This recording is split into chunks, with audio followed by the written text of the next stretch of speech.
Vous n'êtes pas sans savoir qu'il y a un peu moins d'une semaine maintenant, j'ai été, avec mon collaborateur, arrêté par les services secrets français sur ordre de la présidence française et en collaboration avec le pion du système néocolonial français qui est le président de mon pays, le Bénin, Patrice Talon.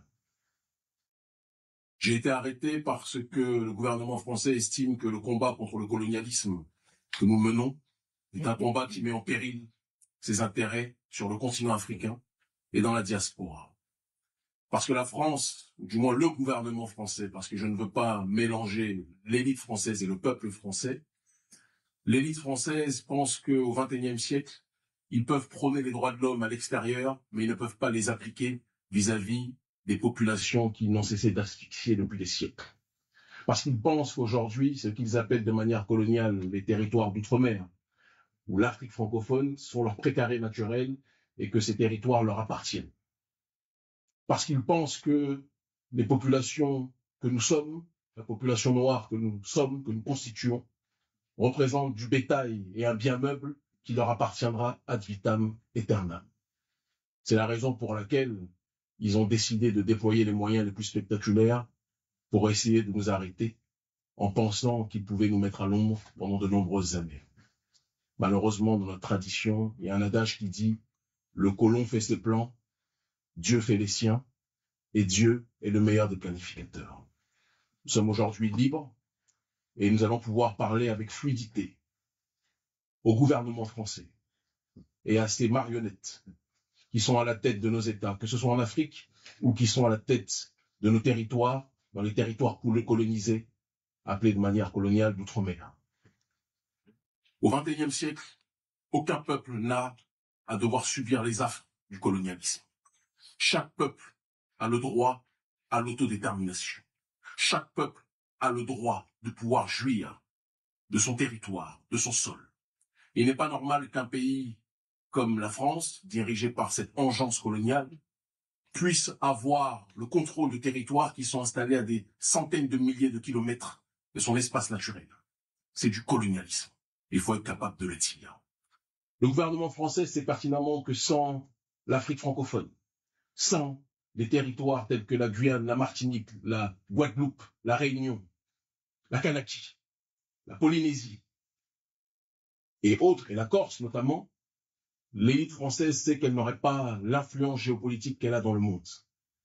Elle passe son temps à donner des bons points et des mauvais points au reste de l'humanité en ce qui concerne les droits de l'homme, mais a décidé d'inférioriser, de classifier une partie de l'humanité comme étant inférieure.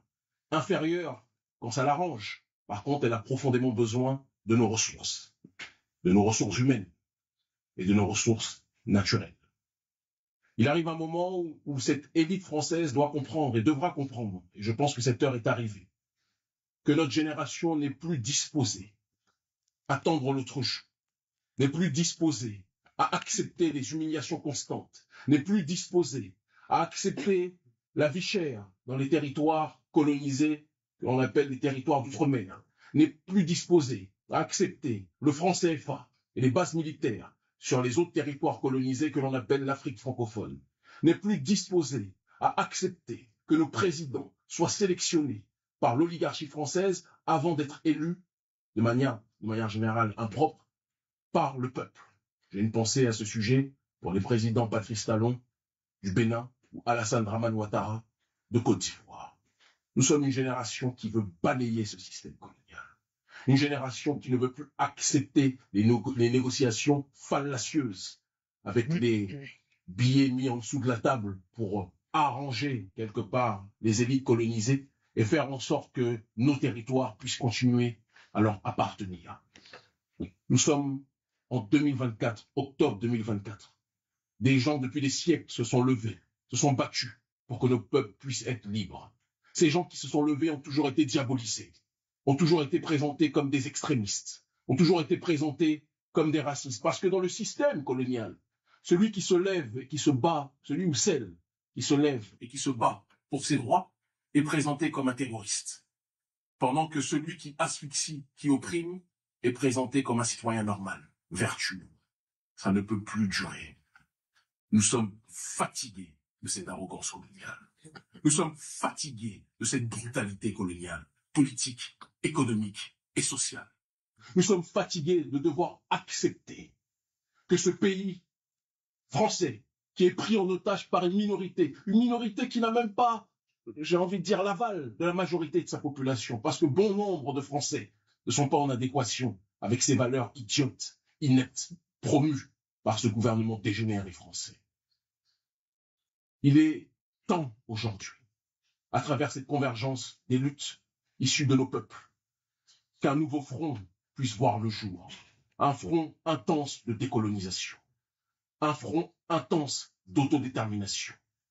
Le panafricanisme, c'est l'unité des diverses formes d'africanité dans le but d'obtenir une collective souveraineté.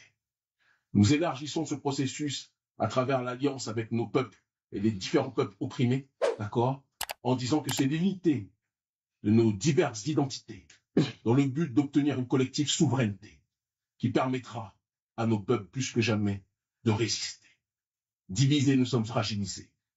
Unifiés, nous sommes inbrisables. Le président Emmanuel Macron pensait qu'en prenant justement la présidence, il allait pouvoir accentuer ce processus colonial et renforcer le statut de puissance mondiale d'une nation française en déliquescence. Manque de peau pour lui, il a pris le pouvoir à la période où notre génération a décidé de se lever.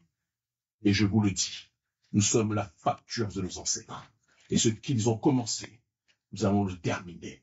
En l'honneur de nos aïeux morts au combat, en l'honneur de nos mères qui se sont sacrifiées, en l'honneur de nos pères qui sont tombés. Nous allons finir ce qu'ils ont commencé. Et personne ne pourra nous arrêter. Merci infiniment. Merci.